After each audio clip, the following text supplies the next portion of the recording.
برايگو گناهان دکه مطا 18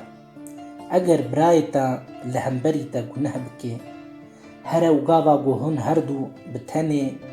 سوجی وی نشانی وی بده اگر او گهداریاتا بکه تا برای خواه کار کرد لی اگر او گهداریاتا نکه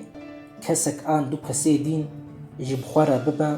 داگو هر گوتن بدوه دو آن سه شاهدان راست در کوی لی اگر او نخوازی گهداریا وان جی بکه جی جوینا باورمندان ربیجه ایجار اگر او نخوازی گهداریا جوینا باورمندان جی بکه بلا ایدی او جبوتا ببی وک یکی پود پرست و باج کرد براستی از جوره دبیجم هن چول سر روی عرده گریدن اوی لعزمانان جی بی گریدان و هن چول سر روی عرده بکن اوی لعزمان جی بی بکرن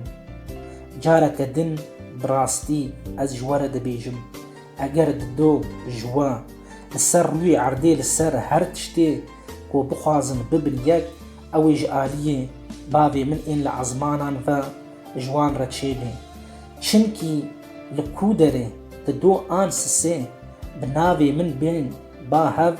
لفر اجی بناوان دما پرتوکا پیروز انجی سلاف ورز قشقو براین هیجان